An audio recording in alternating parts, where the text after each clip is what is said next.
Welcome to the One Nation podcast. My name is Quadeer Porter, and I'm the executive director and founder of Brothers Building a Better Nation.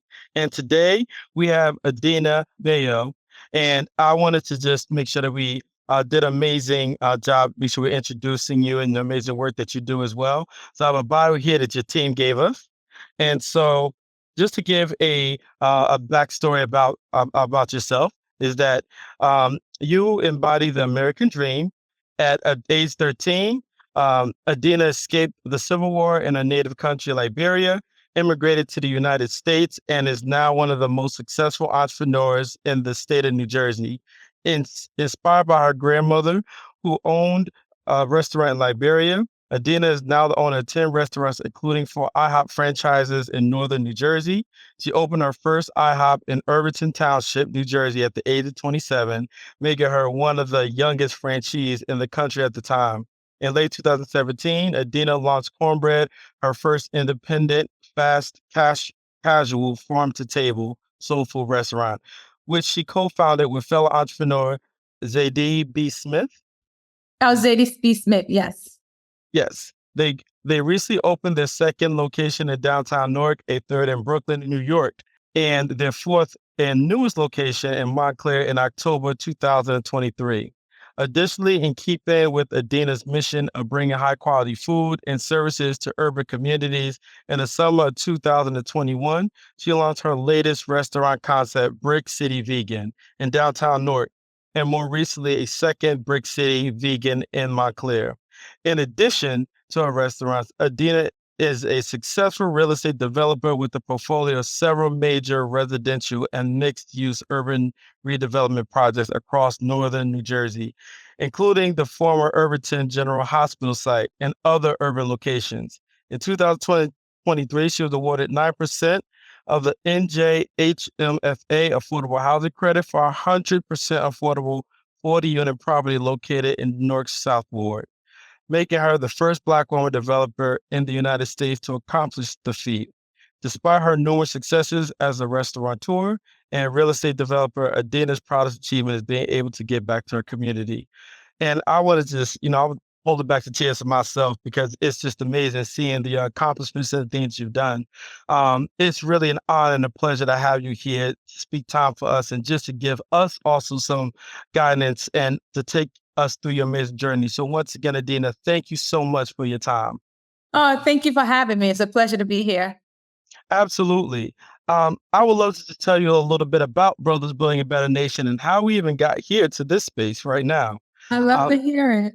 Absolutely. Brothers Building a Better Nation was founded in 2020, and I'm a Newark resident. I was born and raised here. I was born in 1990, and so I've seen the horrors of the crack epidemics and what systemic racism looked like when it was redlined, growing up seeing it. And so I was one of the brothers that actually was able to make it out. I went to school. I wasn't the best in high school, but I applied myself enough that I was able to get into Rutgers. And I graduated a degree in public health, and then I got a master's degree in health administration. And right now I work in healthcare IT full-time. But I started this nonprofit because there was a young man in my neighborhood when I bought my first house. I bought my first house on Cutler Street, and a lot of the brothers in the neighborhood never seen a brother at that time. I was 30 years old, their age that was able to do that. And another funny story is that the person that was initially looking to sell it to me didn't think I was going to be able to buy it, but I was able to purchase it. I was able to close on the loan, and the young men came up to me asking me how I was able to do it. So I started to just naturally just mentor some of them. Well, after several months, one of them passed away due to gun violence. And he actually passed away on his way to come to my house because we was going to go to get his state ID and for him to see the doctor. Because we have a therapist, Dr. Johnson at Rutgers Medical School, who once again, he made a nonprofit that called Brother Health Initiatives that helped me when I was a youth. So this nonprofit kind of paid homage to his work that he did with me. Because when I was a teenager, I was in 2 house fires, and my mom, who was homeless while growing up, mostly for most of my teenage years. And when he passed away, I said to myself that enough's enough. And so I tried to go to different organizations and places to kind of figure out, where do brothers heal? Where do young men go when they're going through trauma to heal? And Mm. there was just not the support that was needed. It was, and when you go to some of the agencies for social services, that some of them are not the kindest. Some of the young men couldn't read. And so reading comprehension was difficult. So doing these long applications was hard. So I founded Brothers Building a Better Nation. In 2 years, I got a grant from the Rushberry Foundation for $35,000. And I started with 4 young men. And since then, we've grown. I mean, I had to lose count, around 40 or 50 that were signing up to join our program. So that's when I started to get more active and in the community, and one of the young men wanted to start a podcast. And so I said, all right, I have no idea how to start a podcast. And so we started one together. And so I act as the co-host on it now, to make sure that his dream stays alive and that he also gets a job, because he wants to do this full time. Oh, So that's nice. really what the heart of this organization is, that we just want to keep brothers alive, and we want to show what healing looks like, when us men of color take that on and look to do it. And so that's the origins of us. And that's why it led us to you, because you're one of the people that when I was growing up, I was eating at your restaurants. Like, me and my mom visited Cornbread a lot. We loved it. We used to live over there in Maplewood. And so when the things that you've crafted, the things and the pockets of peace that you've made in the places that you made, really, really had a big impact on us, which is why I was so excited to finally meet you and just give you not only your flowers, but let you know how, and I know because I feel like I'm going through this journey as well, is that a lot of times people might not give you enough, not only praise and admiration, but not for the person, but for your journey that you have to undergo to get to your where you're at. So That's that's why right.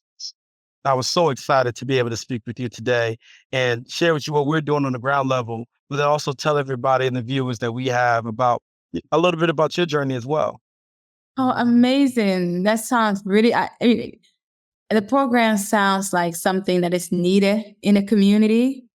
I think that there's so much resources put towards our women that sometimes we forget about our brothers and our men, and that they need the support. They need it. They need it badly.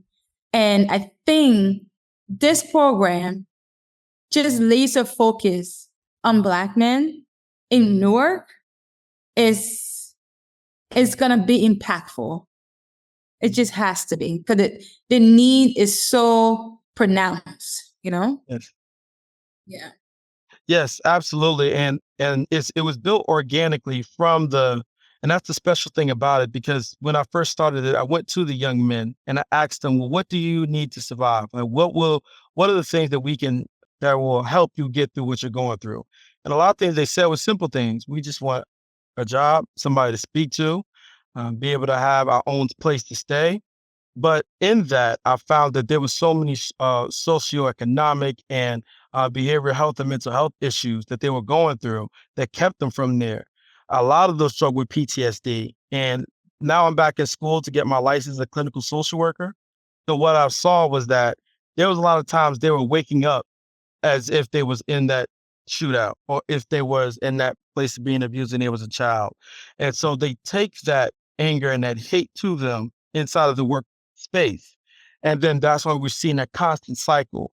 So once I was able to see what was going on and craft a program tailored specifically to make sure that we address the addiction and the issues that we're having, the root causes. I'm a project manager, so the one thing I always do is root cause analysis. So I looked at it that standpoint, is that what is causing the root cause of this pain, and how do we not not uproot it? How do we teach you how to use this pain, or to reshape it in a way that you're no longer hurting anymore? Because, for Right. example, when you're working out, you're going through pain, but that's to build you up, not to break you down. Right. So it's been a journey to itself, but we're speaking about journeys. I would love for you to take us back actually to the very beginning of your journey. What motivated you to pursue real estate after arriving in the United States? And how did your experience as a refugee shape your approach to business? Yeah. So I think I've always been in real estate. My grandmother in Africa, she used to own a restaurant.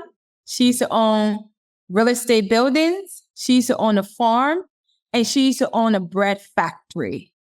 So she was what I would consider a Madam C.J. Walker of Wow. our village.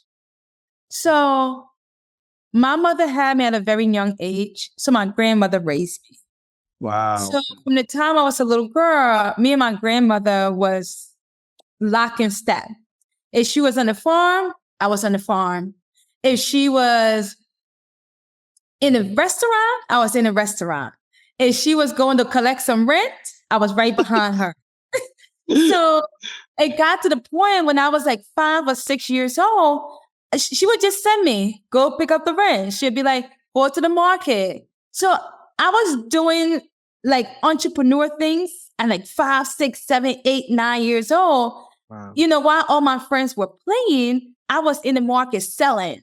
While my friends were playing, I was collecting rent. I was selling bread. I was on the farm. So when the war broke out in our country, it disrupted all of that. We had to leave our village like in the middle of the night and walk to a neighboring country. And we stayed in Sierra Leone for about 2 years until we got our papers sorted out to come here. And by the time I got here, I was about 13 years old. Wow. But my life experiences were so deep. I had been to war. I had walked to another country. I had lived in a refugee camp. I lived with family. So navigating all of those waters really teach you a lot. It teach you, it teach you how to survive. It teach you perseverance.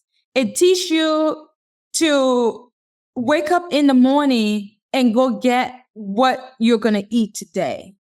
So by the time I got here, I was 13, but really my life experiences were about 18, 19 years old. So when I came here, I was 13. They put me in the 7th grade, but I had never been in a school situation consistently for more than a year, since about kindergarten. So really, when they put me in the 7th grade, I had like a kindergarten, if that, ability or education. But because of my age, I got put in the 7th grade, and it was a struggle. It was a real struggle. But I always say to people that, I always say this every time I speak. I say to people that there's a saying that I believe in wholeheartedly. It says, in life, 50% of your life outcomes is dependent upon the zip code you was born in. And the other 50% of your life outcome really depends on the generosity of the people that you're going to meet. Okay. Right? So you in life, you're thinking, yeah, I got this. You don't have it. It's about your community and how far that community generosity goes towards you is how far you're going to go in life. Period. End of story. And when I got put in the 7th grade, couldn't read, couldn't write, none of those things. I was blessed. I went to Candy Middle School on Bergen Street. I was blessed to be put in Miss Brooks' classroom. She was this older lady, and after homeroom, we'd come to her for 3 periods. And she was tough as a nail, but sweet. She was like a hard surface, but sweet. She would paint you, and before she leaves, she'll rub it. Like, she was just sweet, but tough. And she realized that I couldn't keep up. she realized something was wrong. And one day after class, she sort of said to me, Adenah, stay back. I need to talk to you. And at this time now, I'm scared. I'm saying to myself, oh, I know did something. I am in trouble. But when everybody left, she said, I'm going to write something on the board. And I need you to tell me what I'm writing. And sure enough, she wrote things on the board I didn't even know.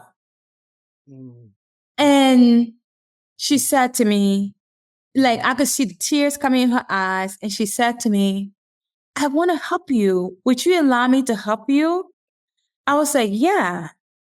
And she was like, every morning, can you come at 7:30? I'll meet you here and I will help you. And we did that for all of my 7th grade years. We did that in my 8th grade year. And she started teaching me as if I was in kindergarten. And when I graduated 8th grade, she made the same arrangement when I went to Weekwood High School that I met another beautiful teacher over there, Miss Jackson. And Miss Jackson would come every morning at 7:30 and she would tutor me. And Miss Jackson was so cool, she opened it to other students that wanted to come for tutoring. And I came every morning. And it was because of that generosity, I graduated number 7 in a class of about 250 students. All because of the work and that generosity and what they poured into me. And that's me. I'm trying not to tear up myself, because that I talk to a lot of my young men now about the power of empathy. Empathy is that invisible connection is what makes us human. And I think that's so special because to be able to bottle what that situation was, that consistent pouring into you and building from there, from the shades from those older individuals, those adults into a child that's why I tell a lot of times people is that don't give up on the youth. Let's find ways to pour into them. And the other powerful point of just asking for permission to help, because a lot of times these when I'm seeing on the ground level is that they're bombarded with so many different things. They with social media, with the parents, these different responsibilities. Nobody's is taking a temperature check of saying like, hey, am I allowed in right now? Because I see that you're sorting through a lot of things. And I thank you for sharing about that because that is such a powerful point.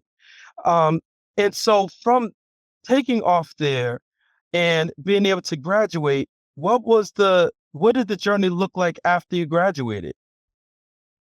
You know, the beautiful thing about going to Weekwood High School was, you know, I was surrounded by so many powerful teachers, female teachers.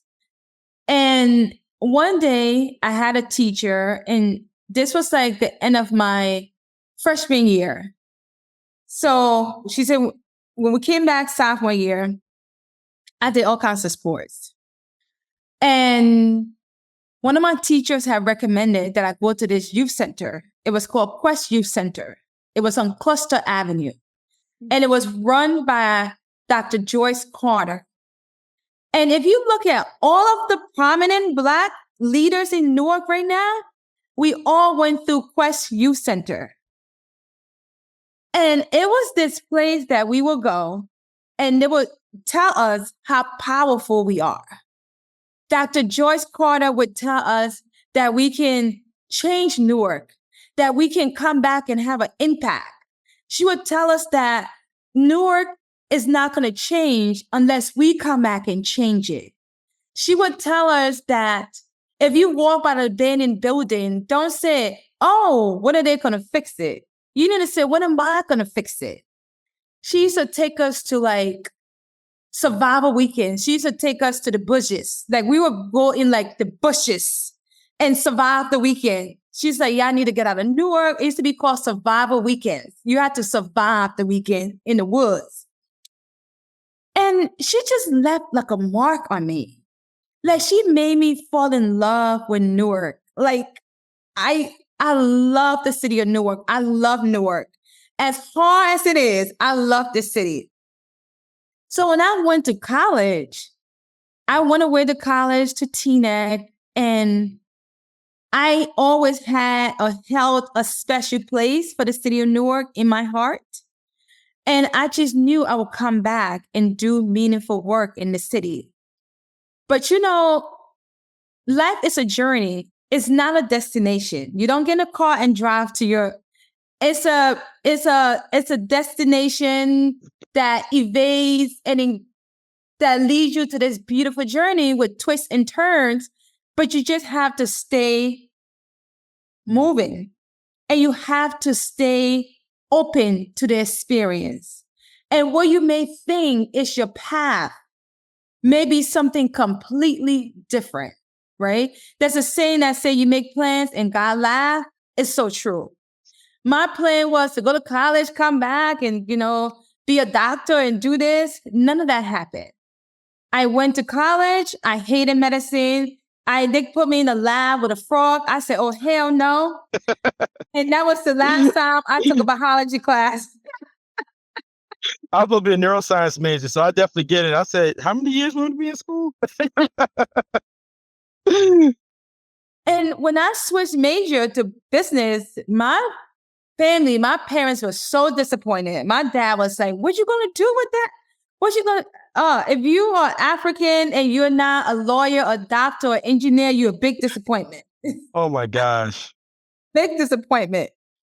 So when I graduated and I came back, I was staying in my dad's house in North Newark. And I said, Dad, I want to buy a house. And my dad was like, at this time, I'm like 21 years old, 22 years old. My dad was like, where are you going to get the money from? I was like, oh, yeah, I save up some money. When I graduated college, I had about $27,000 in my bank account. Wow. Because I worked 3 jobs every semester. I kept a job. And I was that kind of person. Like, I'll work 2 jobs. I'll save 2 of my paycheck and spend 1 or half of 1. And I was just stacking my money. Every summer, I worked like 3 jobs. When we had a semester, I worked 2 jobs. Every winter break, every spring break, I worked. So my dad was shocked. He was like, you saved what? And I was able to buy a 3-family in Irvington. And that was my first introduction into real estate, so like on my own. So it was a journey into, again, the generosity of people. I was this 20-year-old girl buying a 3-family house, and somebody outbid me, right? And always think out the box. In whatever you're doing, think out the box, right? So when the realtor showed me the 3-family, I met the owner. And I talked with her, and she told me she had been there for about 42 years, and she's retiring now. She wants something smaller. So after our conversation, after we left, I went to Pathmark. I got a plant. I got a plant with a little car, and 2 days later, I came to drop it off to her. And she was coming from work. I was going to leave it on the porch with a note, but I walked into her. She was like, oh, that's so sweet. I was like, I just want to let you know your house is beautiful. I'll be honored if you can sell it to me. She was like, oh my God, we just got an offer that came in higher than yours. I was going to sign it. She was like, but if you match that offer, I'll sell it to you. And for some reason, my pre-approval didn't allow me to match that offer. But she still sold me that house. Wow. All because I did something amazing. It was a kind gesture. It was gratitude. I saw her in the process. And I bought that 3-family in Irvington, and that was my introduction into real estate. Yeah. And that gives me goosebumps because after I graduated from college as well, I worked 2 or 3 jobs. I worked at either Macy's, I worked as a Two. tutor, I worked as whatever else that I needed to do. I worked at the cancer center, so started at Memorial Sloan Kettering Cancer Center, and my family, I was never shown really, how to save. I just knew that the essence of how I was able to like learn my saving habits was honestly because I've seen a lot of times my family members either get dragged down by that doggone finger hut book and get into debt, or them going to bankruptcy. So I knew just from there I didn't want to do that. So I worked and I worked as like for like around until maybe 2 or 3 years ago. I Mm. stopped working two jobs. I was working at Mhm. Apple full time and Memorial Sloan Kettering full time. Well, Apple part time, but it's like 30 hours nearly. So that same thing. All I did was save. I just Yeah, saved and I just made sure I put in I spent less than the check. And the reason why, because I didn't go anywhere. All was that was at work, me too. so I didn't buy anything there. So that was the best way to saving. So it was no That's the magical best way bullet. to say. Yeah. Yeah. So I bought my multifamily house and I bought my multifamily house and it was from a multifamily house. I was able to start my nonprofit and Mm. we were able to move forward with this project that we're doing now, which is called the 7th Avenue Community Center project, where we're Mm. basically now starting to create our home base. So essentially I bought the house. I donated part of the house to the program so we could house 2 youth in our program, 126, 128-year-old. And now, so the flip side of this is the other side people don't really know about is that because like I donated basically the house and I still live there as well. Fortunately, it was nearly got broken into about 3 times because people see in the area, they're like, oh, you have a nonprofit, they must have something. So that's why we started the 7th Avenue Community Center project is to number one, create a home base that's where we could do the work and do the business. And so we can kind of Right. separate the two. And then Right. also number two, to have a safe space where residents and everybody can come there and get the healing. And Right. so that's the journey that we're currently on. So it kind of just sends goosebumps. It's just like, all right, is this the roadmap? Is this the way that we do things? So I think my biggest question for you is that now that we're going to embark on this journey and we're building a community center, based on your real estate and community engagement experience, what are the most critical factors we should prioritize to make this a sustainable and impactful project? Whenever I start a project, I always start with the intention. I think intentions are so important. Intentions are the things that you come back to when things go haywire, when things don't quite go the way you're planning them to go. I always come back to what was my intention when I started this project? And my advice to you guys is write down your intentions, write down your why. And that should be your North Star. That is the thing that you always come back to when the road gets tough. That's one thing. I think your why is so important, anything that you do. And secondly, let the community come first in all that you guys do, right? And sometimes the decisions are tough because it's difficult sometimes to make decisions that don't make sense on paper, but it absolutely makes sense for the people around you. You know, I kept a restaurant open for almost 4 years that was draining money, that wasn't making me any money, but I kept that restaurant open because of the employees that worked there, right? Now, most people is like, oh, that's dumb, Adenah. Why would you stay there? You know, it's all of this. But when I thought about the mothers, the single mothers, the young kids are working in that store, it was probably one of the hardest decisions for me to close down that restaurant, right? So I always think have community part of your decision making. That's second. And the last thing that I always say is get yourself a good accountant and a good attorney. Yes. Let the business side of that community center be tight. Because oftentimes we're so focused on building, that we don't focus on the business side of things.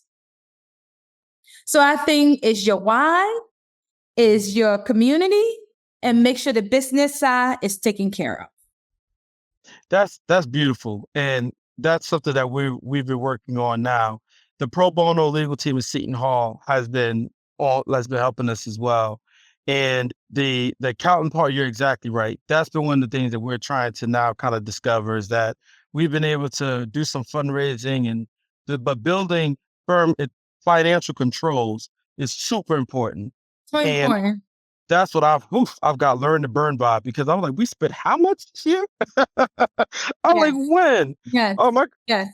So I guess that's one thing I guess I'm very curious about as we get down to around our last 20 minutes, is that could you talk to us about some of like the lessons learned from your life that as an entrepreneur, that you would share to other younger entrepreneurs and even to us as well, that we should have. So I know a lot of us make sure that, you got your finances and your legal one are tied up strong.